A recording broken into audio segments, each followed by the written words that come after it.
எப்பா வயிறு முட்டை தின்னாச்சப்பா. ஆமா, பிரியாணி நல்லா டேஸ்ட்டு, வாய்க்கு ருசியாக நல்லா சாப்பிட்டாச்சு. எங்கள் மாமியார் இன்னைக்கு பாவக்காய் குழம்பு வைக்க நிச்சு. நல்ல வேலை, பாவக்காய் குழம்புல இருந்து தப்பிச்சிட்டேன். எங்கள் மைனி நேற்று கொண்டு வந்து நிறையா தோட்டத்தில் சும்மா கொடியாக படந்து நிறையா வேலையில் கடந்துச்சுன்னு நிறையா குட்டி குட்டியாக கொண்டு வந்து கொடுத்துருச்சு. அதை பார்த்ததுமே எங்கள் மாமியார் நாளைக்கு பாவக்காய் கறி தான் நிச்சு. நான் வேற ஐயோ விஷத்தை வைக்க போகிறாங்களேன்னு பயந்துக்கிட்டு இருந்தேன். இன்னைக்கு நல்ல வேலை, சாப்பாட்டிலேருந்து தப்பிச்சு லட்சு வீட்டுக்கு வந்ததுனால பிரியாணி கிடச்சிது. லட்சு வீட்டுக்கு வந்ததுனால இல்ல, லட்சு வீட்டுக்கு விருந்தாளு வந்ததுனால நமக்கு இன்னைக்கு பிரியாணி. நம்ம வீட்டை விட வேற வீட்டில் எல்லாம் சூப்பராக தான் சமைக்காவ. நம்ம வீட்டில் தான் ஒல்லா பருப்பு கறி வேண்டாத இளவெல்லாம் போட்டு கறியை வச்சு நம்மள வெறுப்பு ஏத்துறாங்க. போதும் போதும்க்கா, நிறைய வச்சுட்டீங்க போங்க. ஐயோ நிறையெல்லாம் வைக்கல, ஒரு அளவாக தான் வச்சிருக்கேன். சாப்பிடுங்க சாப்பிடுங்க.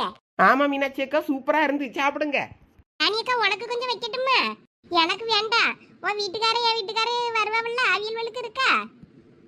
எல்லாருக்கும் இருக்குடே. உன் ஆத்துக்காருக்குலாம் இல்லாம இங்க சாப்பிட முடியாதாங்க. இருக்குது இருக்குது. ராணியக்கா ஐயா ஆத்துக்கார விட்டுட்டு சாப்பிட முடியாத, சும்மா இருங்களா. அது நல்ல விஷயம் தானடா. அவளும் அப்படிதான் தெரியுமா ஏதாவது சொல்லிக்கிட்டு இருப்பாளுவ. அவளுக்கு வேலை என்ன? எப்பயும் உங்களுக்கு கூட தான் கிடப்பாவள வீழ்வ.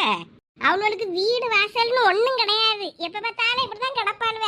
மாமியார்காரர் விட்டு திட்டு வாங்கிக்கிட்டு மாமியா என்னையும் சேர்த்து போட்டு திட்டிட்டு அடக்கம் வந்து பொம்பளை. நான் என்னமோ இவளுக்கு புத்தி மாரி சொல்லாம இவளோட நான் கூட சேர்த்துக்கிட்டு திரியேன்னு நான் தான் இல்லை கெட்ட பேர் வாங்கிட்டு திரியும். அட சும்மா இருங்க லட்சு, அவியல்வ என்ன நாளும் போறதான் சொல்ல போறாவ. ஏன்னா தோட்டத்துல சாப்பிட சாப்பாடு எப்படி இருக்கு? நல்லா இருக்கா? சூப்பரா இருக்குதே. இன்னைக்கு சாப்பிடவே ஒரு மனசுக்கு என்னமோ ஒரு மாதிரி சந்தோஷமா இருந்த மாதிரி இருக்கு. புதுசா அந்த பிக்னிக்லாம் நம்ம சுவாத்த கட்டிட்டு போய் எங்கன்னா வழியில அள்ளி வச்சு தின்னுட்டு இருப்போம்ல, அது மாதிரி ஒரு மாதிரி நல்லா இருக்கு.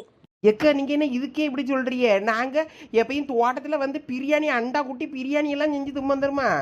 இன்னொரு நாள் நாங்கள் செய்யும்போது வாங்க, சூப்பராக இருக்கும். இதாவது கடை பிரியாணி. நாங்கள் செய்யறது உப்பு உரப்பு ஒன்றும் இல்லைனாலும் டேஸ்ட்டாக இருக்கும். அப்படியா? சாப்பாடெல்லாம் செய்வீங்களா? எல்லாம் செய்வாளுவே இவ்வளவே. ஆமா பெரியமா, ஏதாவது கொஞ்சோண்டு சாப்பாடுக்கு போட வேற பத்தலன்னா அரிசி கிரிசி பருப்பு எல்லாமே கொண்டு வந்து போட்டிருப்போம். அப்பப்போ தேவையான நேரத்தில் ஏதாவது வேணும்னா கொஞ்சம் உலை எடுத்து போட்டு செய்யறது. ஒரு சில நேரம் எங்கள் வீட்டுக்காரங்க தோட்டத்திலே தங்க வேண்டிய நிலம வரும், அப்போ தங்குவாரு. அதனால பாத்திரம் சட்டி பழனி எல்லாமே கொஞ்சம் எடுத்துக்கொண்டு போட்டிருப்போம். அதனால கிடப்போம். இவங்களுக்கு என்னைக்குனா இது மாதிரி செய்யணும்னு தோணுச்சுன்னா அண்டா கிண்டாவெல்லாம் பறக்கிக்கிட்டு லீவ் இன்னைக்கு பிள்ளைகளோட எல்லாம் வந்து இறங்கிடுவோம். கடந்து எல்லாம் செஞ்சுட்டு சாப்பிட்டுட்டு எடுத்துட்டு வேலையை பார்த்துட்டு கிளம்புவோம்.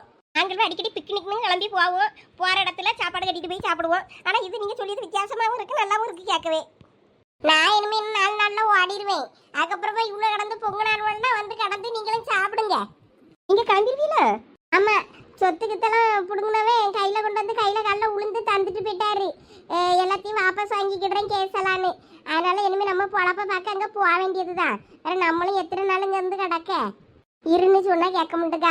நான் நல்லா கிளம்பிடுவேன்னு இருக்கா. வேற அவளையும் வேற நான் இங்கே இருன்னு சொல்ல முடியாது. அவளுக்கு அங்கே தோட்டங்கிட்டன்னு எல்லாம் கிடக்க தான் செய்து ஆடு மாடுன்னு. அவளும் போய் வேற அதை பார்க்கணும்ல. அதனால சரின்னு இருக்கு. அவள் எப்போ போகணுன்னு தோணுதோ அப்போ போட்டோன்ட்டு. அவள் இத்தனை நாள் இங்கே கிடக்குது நல்லா தான் இருக்கு. போகும்போது சங்கடமாக தான் இருக்கு. இப்போ தேங்காய் பாருங்க, கடன்னு 10 நிமிஷத்தில் 10-15 தேங்காய் உரிச்சு போட்டுட்டா. அவள் நல்லா எல்லாம் செய்வா தோட்ட வேலையெல்லாம் எடுத்து. அவள் இருந்தது எனக்கு கொஞ்சம் ஒத்தாசையாக தான் இருந்துச்சு. இனிமேல் கிளம்பியேங்க.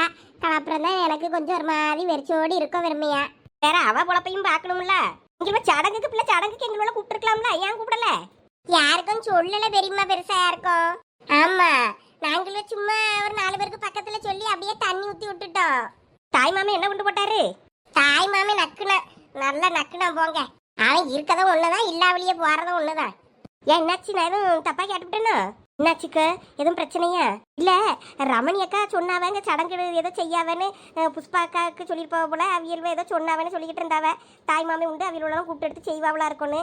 அதான் என்ன கொண்டு போட்டான்ட்டு கேட்டுவிட்டாவ. அவன் எங்களுக்கு பேச்சுவார்த்தை இல்லை. எனக்கு பெரிய பொண்ணு தான், என் பிள்ளைகள் 2க்கும் அவள் தான் அத்தை முறைக்கு நின்று அவள் வீட்டுக்காரனை வச்சு தாய் மாமனுக்கு எல்லாம் பண்ணி எடுத்து செஞ்சா. அதனால அவளுக்கு என்னைக்கும் நன்றி கடனாக இருக்கணும்னு அவள் எப்பயுமே அவளை தான் நம்ம எல்லாம் முன்னெடுத்து செய்யுது. அதனால இந்த பிள்ளைக்கும் அவள் வீட்டுக்காரனை வச்சு தான் நான் எல்லாம் செய்யணும்னு நினச்சேன். அவள் அண்ணனை கூப்பிடணும்னா கூப்பிட்டுருப்பா போல இருக்கா. அவன் வர முடியேன் நான் போல. அதான் கோவமாக பேசியா. இதுக்கு கூட அவளுக்கு வரையலாதான். எனக்கு நல்லா பிடிக்கும் அவனை. அவனுக்கு எங்களோட கண்டனா ஆக மாட்டேங்குது. எங்க இவ்வளோ பொம்பளை பிள்ளையில வித்து வச்சிருக்கா, இவளுக்கு நாளைக்கு செய்முறை செய்யணுமோன்னு ஒதுங்கிக்கிட்டான். அவனை இனி கண்ணில் கூட அவனை முழிக்கப்படாதுன்னு நினச்சிக்கிட்டு இருக்கேன். இவாதான் அண்ணன் அண்ணன்பா, அவன் ஒரு காசுக்கு வரான்டான். அவனை போட்டு இவ இருந்து இது பண்ணிக்கிட்டு இருக்கா. சரி அந்த பேச்ச விடுங்க. அதுக்கு என்னன்னா நமக்கு சங்கடமா தான் இருக்கும். அது எங்க இருக்காவே எனக்கு தெரியாது. நான் இவளுக்கு வந்து வக்கீல் ஏதோ அவளுக்கு சொந்தக்காரன் என்னமோ சொன்ன மாதிரி இருந்தது. திருச்செந்தூர்லயா தூத்துக்குடியில எங்கேதான் இருக்கான மாதிரி இருந்தது. நான் எங்க இருக்கா என்னன்னு கேட்டுக்கிட்டதெல்லாம் கிடையாது. அவனுக்கு நம்ம மேல பாசாக்கறன்னு இருந்தாதான் அவன் வந்து ஓடி வந்து பார்த்துருப்பானே. அன்னைக்கு அவனுக்கு வர முடியாத சூழ்நிலையா இருந்தாலும் இன்னொரு நாள் வந்து சரி தங்கச்சி பிள்ளைகள் எப்படி இருக்குன்னு போய் எட்டியாவது பார்த்துருப்பானே, அக்கா பிள்ளைகள் எப்படி இருக்குன்னு. அவன் தான் எதுவும் பார்க்கணும்னு நினைக்கல. அப்புறம் என்னத்துக்கு போட்டு அவனை நினச்சிக்கிட்டு பார்த்துக்கிட்டு கேட்டுக்கிட்டு அவனை பற்றி விசாரிச்சுக்கிட்டு. அதனால நான் எதுவும் கேட்க முடியேன். நம்ம பிள்ளைல நம்ம கரையேற்றினா போதாதான் அவன் வந்து தான் கரையேற்றணும்னு இருக்கா என்ன. அது சரிதான். முன்னாடி எங்கேயோ பொள்ளாச்சியில் எங்கேயோ இருந்தான்னாவ. அங்கே என்னமோ வேலை செஞ்சுக்கிட்டு கடைலாம் வச்சுட்டு அதெல்லாம் இப்போ இதாகி இங்கே வந்து கிடக்காம போல இருக்கு. நாங்கள் முன்னாடி கோயம்புத்தூர் பக்கம் தான் இருந்தோம். அந்த பக்கம் தான் துணி வியாபாரம் பண்ணிக்கிட்டு இருந்தோம். அப்புறம் அப்போ கொஞ்சம் நல்லா அப்புறம் என் பேரன் பிறந்ததுக்கு அப்புறம் தான் எங்களுக்கு கொஞ்சம் நல்லா இருந்துச்சு. அப்புறம் பழைய இடத்துக்கே போயிடுவோன்னு அப்புறம் இங்கே வந்து எடுத்து இங்கே எல்லாம் பெருசாக செஞ்சு இப்போ நாங்கள் இங்கே திருச்செந்தூரில் நல்லா இருக்கோம். அப்படியா? ஏமா நாளைக்கு நான் கோயம்புத்தூருக்கு போன பத்துக்க நீ அங்க நம்ம விஸ்வநாத மாமா இருப்பார்ல அவர்கிட்ட கொஞ்சம் சொல்லிடு. பழைய வீட்டை சாவியெல்லாம் கொஞ்சம் எடுத்து வீடெல்லாம் க்ளீன் பண்ணி வைக்க சொல்லு. நான் வீடு வரைக்கும் போக வேண்டியிருக்கு. அங்கே என்னத்துக்குல இப்போ ஒரு முக்கியமான விஷயமா போக வேண்டியிருக்குமா, சொல்லிடு ஞாபகமா. சரி சரி சரி நீங்க சாப்பிடுங்க. ராணி நீ அதே நினைச்சு கோவப்படாத, சாப்பிடு. அதை விட்டு தள்ளு.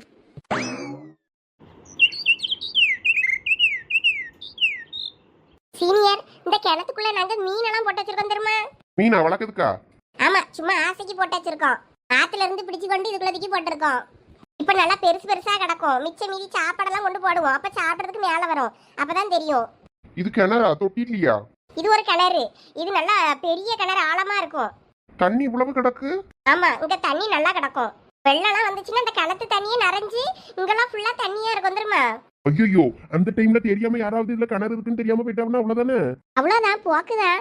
ஆனா எங்களுக்கு இங்க கிணறு கிடக்குன்னு தெரியுன்றதுனால நாங்க இந்த பக்கம் வர மாட்டோம். அந்த மாதிரி டைம்ல தெரியாதவங்க வந்தா கஷ்டம் தான். ஆனா யாரும் இது வரைக்கும் இந்த மாதிரி வந்ததா கேள்விப்படல. அதனால ஒண்ணு ஆனதா. ஆனா கொஞ்சம் அந்த மாதிரி நேரத்துல கொஞ்சம் பயமா தான் இருக்கும். ஆனா பாதி தண்ணி பெய்யும். கொஞ்சம் இந்த திண்டு மட்டும் கொஞ்சம் வெளிச்சு அந்த தெளிவான தண்ணியா இருக்குமா, அப்ப தெரியும். ஆனா தெரிஞ்சவங்க யாரும் இந்த பக்கம் வர மாட்டாங்க. இருந்தாலும் டேஞ்சர் தான். டேஞ்சர் தான். அழகு இருக்க இடத்துலதான் ஆபத்தும் இருக்கும். மனசு வேற என்ன ஆளக்காலும். எவ்வளவு சுவாணி என்னம்மா அங்க என்ன மதிய நேரத்துல உச்சி வெயிலுக்குள்ள கணத்துக்கிட்ட கூட்டிட்டு போய் அந்த பிள்ளைய நிக்க வச்சுக்கிட்டு இருக்க? கணத்தெல்லாம் எட்டி பார்க்க கூடாது, இங்க வாங்க. ஏன் உனக்கு தெரியாதா? உச்சி வெயில்ல பிள்ளைய கூட்டிட்டு போய் கணத்துக்கிட்ட போய் நிக்க, இங்க கூட்டிட்டு வா. அந்த வாயம்மா. இப்போ உங்க அப்பா எங்க நிக்காருன்னு போய் பாரு. அந்த போறேம்மா. என்னாச்சு? அது ஒண்ணும் இல்ல சீனியர், மதிய நேரத்துல கணத்தை எட்டி பார்க்க கூடாதுன்னு சொல்லுவாங்க. நான் வேற தெரியாம ஏதோ ஒரு இதுல உங்ககிட்ட இதை காட்டிட்டு இங்க வந்து நின்னுட்டேன். அதான் எங்க அம்மா சட்டம் போடுறாங்க. ஓ ஆமா, நீங்க சொல்லுவீங்களா உச்சி வெயில்ல கணத்தை எட்டி பார்த்தா பியாய் பிடிக்கும், ஏதோ ஒரு பியாய் கதை சொல்லுவீங்களே. ஆமா, அப்படிதான் சொல்லி ஊரை ஏமாத்திட்டு இருக்காங்க. வாங்க போவோம். ஆனா அதுவும் உண்மையா பொய்யான்னு கன்ஃபார்மா தெரியாது. எங்க அக்கா சந்தியாளுக்கு ஒரு காப்பி ஆகி பிடிச்சிச்சு இந்த மாதிரி தான். அதனால உண்மையா கூட இருக்கும். சரி வாங்க சீனியர், நம்ம அங்க போயிடலாம். நீங்க அங்க மரத்து நிழல்ல உட்காருங்க, நான் போய் எங்க அப்பாவை பார்த்துட்டு வந்துடுறேன். ஏன் நானும் வரேன். போர் அடிக்கவங்க எல்லாம் வந்து ஏதாவது பேசுவாங்க, நான் வாய் தான் பார்த்துட்டு இருக்கணும். அப்படியே உங்க கூட வந்து அப்படியே பேசிட்டே போலாம்ல, இனிமே நம்ம ஃப்ரெண்ட்ஸ்ல. எனக்கு ஒன்றும் பிரச்சனை இல்லை. அவனை எங்க அம்மாட்ட கேட்கட்டுமா? கேளு. ஏம்மா, சீனியருக்கு போர் அடிக்குதா? நான் அப்படியே அப்பாவை பார்க்க கூட்டிட்டு போட்டுமா? போ போ, கூட்டிட்டு போ.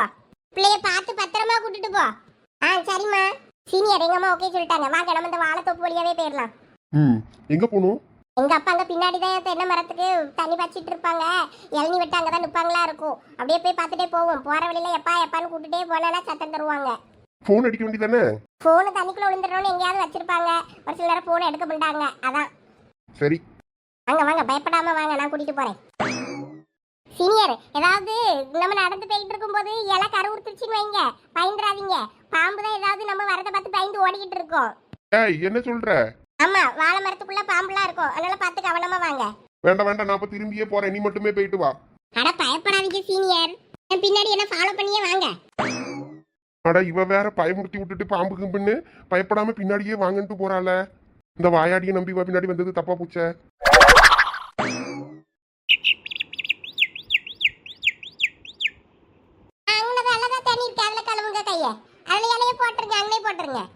நீ சாப்பிடலையா? நான் வீட்ல இருந்து வரும்போது தான் சாப்பிட்டேன். எனக்கு பசிக்கல. கொஞ்சம் சாப்பிட வேண்டியதானக்க? எனக்கெல்லாம் நல்லா தூக்கம் வருது. இந்த மரத்து நிழல்ல இங்கே படுத்து தூங்கிடலாம் போல இருக்கு. தூங்கு, உன்னை யாரு வேண்டான்னா படு. கொஞ்சம் பெருக்கி விடுங்களா, எறும்பு ஓடுது பார்த்துக்கிடுங்க.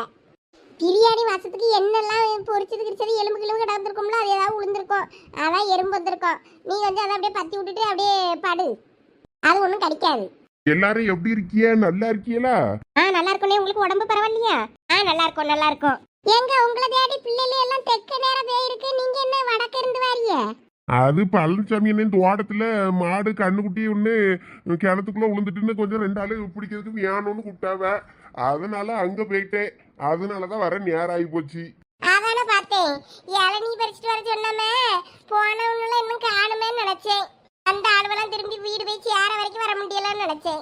ஆமா, கண்ணுக்குட்டி விழுந்தது கூப்பிட்டாவுன்னதும் வேற அங்க போயிட்டு வேற அது வேற பாக்கணும்ல, வேற ஒண்ணு கிடக்க ஒண்ணு ஆயிடப்படாதுல்ல.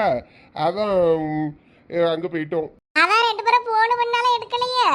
ஆமா, போனெல்லாம் வேற கிணத்துக்குள்ள இறங்கி பாத்துக்கிட்டு இருக்கும்போது தண்ணி போனையுமா கொண்டுகிட்டு போக முடியும். போனெல்லாம் வெளியே கலத்தி எடுத்து போட்டு போயிருந்தோம். அதான். சரி சரி வாங்க சாப்பிடலாம். சரி, வந்ததுக்கு வேலை இளநீ முதல் வெட்டி கொடுத்துக்கு அப்புறமா சாப்பிடலாம். எங்க இப்பதான் சாப்பிட்டுருக்கு, எங்க சாப்பிட்ட உடனே இளநீ குடிக்க, அப்புறம் குடிக்கலாம், இப்ப வேண்டாம். ஆமா, ஒரு 10 நிமிஷத்துக்கு அப்புறமா வேணா வெட்டி குடிக்க சொல்லுவோம். இந்த பிள்ளைல போன பண்ணி வர சொல்லுங்க.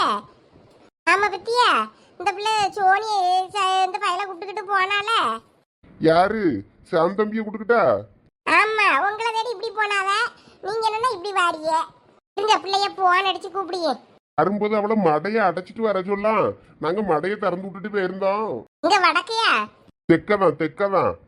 தண்ணிய பாட்டுக்கு பாஞ்சிட்டு அடக்கம் எங்கெல்லாம் பொத்துக்கிட்டு போச்சியோ. கொஞ்சம் இந்த மடையை அடைச்சிட்டு பாத்திய கொஞ்சம் அடைச்சு விட சொல்லு. சரி இருங்க சொல்லியே. அம்மா சோனி, உங்க அப்பாயும் பெரியப்பாயும் இங்க வந்துட்டாவ, நீங்கள் இங்க வாங்க.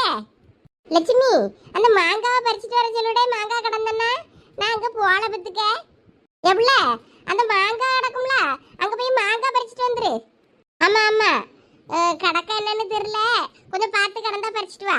மாங்காய் சப்போட்டா எல்லாம் கிடக்கும்ல, என்னென்ன கிடக்கோ பறிச்சுட்டு வா. சரி வைக்க, உங்க அப்பனுக்கு சோத்தை போட்டு கொடுக்கணும். வாரேன்.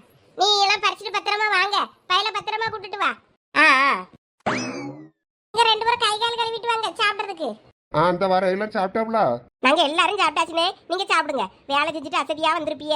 அம்மா கை கால் கழுவிட்டு வாங்க, நான் அந்த சோறு போடியே. இலை வெட்டிட்டு வரேன் இருங்க. நீங்களும் போய் கையை கால கழுவிட்டு வாங்க. இலை இல்ல, நானும் கவனிக்கல. ராணி இலையை வெட்டிட்டு வந்ததான் சாப்பிடுங்க. இலை இவ்வளவுதான் வெட்டிட்டு வந்தீங்களா? இங்க வெட்டி போட்டிருக்கு, எடுத்துட்டு வரணும் பத்துக்க. நான் சாப்பிட்டுட்டு போட்டுமாப்போ? நானும் பெரிய பொண்ணு போய் எடுத்துட்டு வரட்டுமா? பொரியலாடே, இப்போ கொஞ்சம் எடுத்துட்டு வாங்க. எங்கன்னே போட்டிருக்கிய? நேரம் அப்படியே தெக்க போனியல்னு வைங்க, அல்ல சின்ன மரத்து இளநீ இருக்கும்ல, அங்கதான் வெட்டி போட்டிருக்கேன். செவ்வளநீ. செவ்வளனி சூப்பரா இருக்கும், நாங்க போறோம். சரி, அப்ப போயிட்டு எடுத்துக்கிட்டு வாங்க. பெரிய பொண்ணு ஓடியா? அதுல ஒல்லியா இருக்காருல்ல, அவரு தான் நம்ம ரமணி அக்காவோட தம்பி. அது அவிய அக்கா ராணி அக்கா வீட்டுக்காரு. தெரியுது. நம்ம பத்தியெல்லாம் நான் உங்ககிட்ட சொல்லவே இல்லை. பரவாயில்ல இருக்கட்டும்மா. வந்தவங்களுக்கு வச்சு சாப்பாடை கொடு, பசியோட வந்திருப்பாங்க. அவியில சாப்பாடெல்லாம் பொறுமையா நம்ம நேரத்துக்குலாம் கரெக்டா சாப்பிடணும்னு நினைச்சலாம் சாப்பிட மாட்டாவ.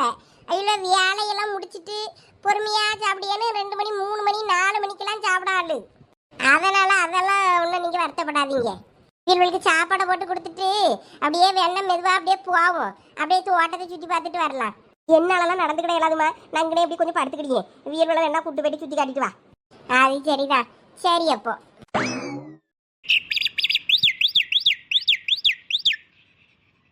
அடைச்சாச்சி. சீனியர் வாங்க. ஆமா, உனக்கு எப்படி இந்த வேலையெல்லாம் தெரியுது? இதெல்லாம் எப்படி செய்யற? ஏது இந்த மடையை இப்ப க்ளோஸ் பண்ணேன், அதையா கேக்குறிய? ஆமா, இதெல்லாம் எப்படி கத்துக்கிட்ட?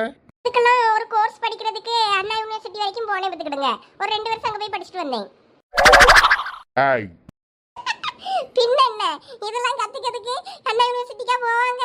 இதெல்லாம் சின்ன வயசுல இருந்தே தோட்டத்துக்கு வந்து பார்த்து பார்த்து எனக்குலாம் பழகிருச்சு. அதனால எனக்கு இதெல்லாம் தெரியும். சரி வாங்க, நமக்கு நிறைய வேலை கிடக்கு. மாங்காய் பறிக்க சொல்லியிருக்காங்க, தேங்காய் பறிக்க சொல்லியிருக்காங்க, ஏகப்பட்ட வேலை சொல்லியிருக்காங்க. இதுக்கு இடையில நான் உங்களுக்கு நவாப்பழம் பறிச்சு தரேன். நவாப்பழம் இப்பதான் சீசன், நிறைய விழுந்து கிடக்கும். உங்களை நவாப்பழம் இருக்க இடத்துக்கு கூட்டு போறேன், வாங்க. அதெல்லாம் வேண்டாம். உங்க அம்மா என்னென்ன வேலை சொன்னாங்களோ அதை மட்டும் பாரு. ஆனா வாங்க சீனியர், வேலைக்கிறவால போகணும்னு வைங்களா, கொடுக்காப்புளி கிடக்கும், கொடுக்காப்புளி பறிச்சு தரேன். அப்புறமா கோவம்பழம் கிடக்கும், கோவம்பழம் பறிச்சு தரேன். அதெல்லாம் என்னது? ஐயோ, ஒன்றும் தெரியாத பச்சை பிள்ளையா இருக்கிற, வாங்க. அதெல்லாம் எங்களோட ஸ்நாக்ஸ். இங்க வந்தன இந்த ஸ்நாக்ஸ் எல்லாம் பறிச்சு சாப்பிடணும், அப்பதான் நல்லா இருக்கும். என்னத்த பாக்கா? எல்லாம் கிடக்கு, ஒரு பழமும் கீழே காணோம், எல்லாம் காயா கிடக்கு. இந்த படத்துல ஏன் இன்னும் பறிக்கல? சரி, வேற மரத்துல கிடக்கும், அங்க போவோம். என்ன பிள்ளை? ஒன்றும் இல்லை பிள்ளை, இங்க ஒரு மரத்துல காய் கிடக்கும், அதான் பார்க்க வந்தேன். இன்னும் பழுக்கல. இன்னொரு மரத்துல நிறைய பழம் கிடக்கும், அங்க போலாம். ஓய், என்னையும் உன் தோட்டத்தை சுத்தி சுத்தி காட்டிட்டு இருக்கியோ? ஆமா. எனக்கு பயமா இருக்கு, கொண்டு போய் எங்க அம்மா கிட்ட கொண்டு விடு. என்ன சின்ன பிள்ளை மாதிரி பயப்படுறீங்க? உங்களை ஒண்ணு இங்க காட்டுக்குள்ள தொலைச்சிருந்தோம். பயப்படாதீங்க. தெரியாதனமா உன் கூட வந்துட்டேன்டி. டியா? ஆமாடி, சீக்கிரம் வாடி. குளிப்ப பத்தி அந்த சீனியருக்கு நமக்கு டீன்னு சொன்னாலே பிடிக்காது. டீன்ட்டு போறாரு. இருக்கட்டும். என்னடா வாடா போடான்னு சொல்றேன். டே அங்க போகாதடா.